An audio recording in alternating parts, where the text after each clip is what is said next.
नमस्कार विद्यार्थियों। आज हम प्राचीन भारत के प्रमुख स्रोतों का अध्ययन करेंगे। मैं स्ट्रक्चर वाइज आपको ये बतलाने का प्रयास करूँगा कि किस तरीके से इस क्वेश्चन को अपन सॉल्व करें।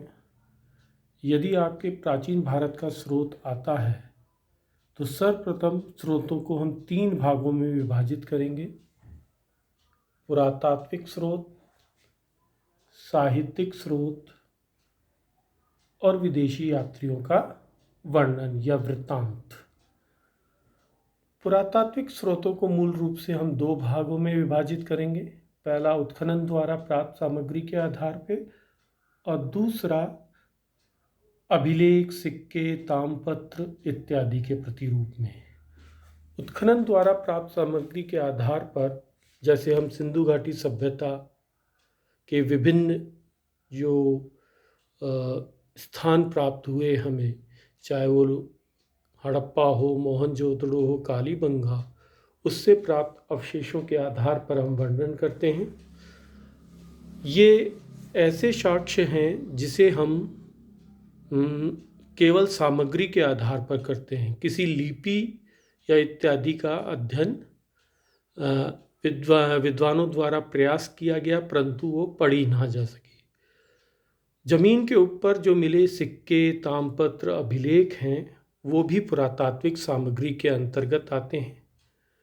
जैसे कि अभिलेख, जैसे अशोक का अभिलेख, समुद्रगुप्त का अभिलेख, कनिष्क के लेख इत्यादि इसके अंतर्गत आते हैं, जिसकी लिपि को हमने पढ़ा और अनुवाद किया और समझने का प्रयास हुआ।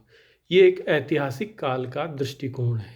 इसी प्रकार सिक्के, प्रारंभिक सिक्के जैसे आहत सिक्के, पंचमार्क कॉइन जिनको जाना जाता था, या पंचमार्क सिक्के के नाम से, इनसे हम सामाजिक, धार्मिक, राजनीतिक, आर्थिक इतिहास को जानने का प्रयास करते हैं।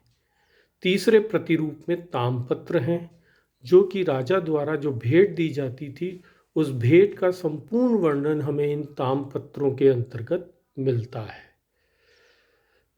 साहित्य परिप्रेक्ष्य के अंतर्गत भी हमने 2 भागों में विभाजित किया: धार्मिक साहित्य और लौकिक साहित्य। जहाँ तक धार्मिक साहित्य है उसको हमने 3 भागों में विभाजित किया: ब्राह्मण साहित्य, बौद्ध साहित्य और जैन साहित्य। ब्राह्मण साहित्य जैसे कि वेद, आरण्यक, ब्राह्मण ग्रंथ, उपनिषद, पुराण, महाकाव्य, संहिताएं, स्मृति ग्रंथ इत्यादि आते हैं। वहीं बौद्ध साहित्य के अंतर्गत त्रिपिटक, जातक कथाएं, सिंगली साहित्य, अंगुत्तर निकाय इत्यादि साहित्य आते हैं।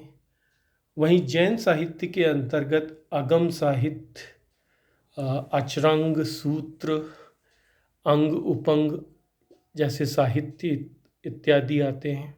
तो इस प्रकार हम धार्मिक साहित्यों का अवलोकन कर सकते हैं। लौकिक साहित्य के अंतर्गत जो तत्कालीन समाज का वर्णन करते हैं, उनका हम अध्ययन करते हैं। जैसे पतंजलि का महाभाष्य, पाणिनि की अष्टाध्याय, कौटिल्य का अर्थशास्त्र, विशाखदत्त का मुद्रा राक्षस, बाणभट्ट का हर्षचरित, कलहण की राजतरंगिणी।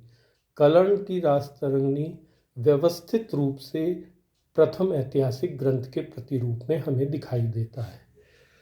वहीं विदेशी यात्रियों के वर्णन को मूल रूप से प्राचीन भारत के परिप्रेक्ष्य में हमने 2 भागों में बांटा: यूनानी और चीनी।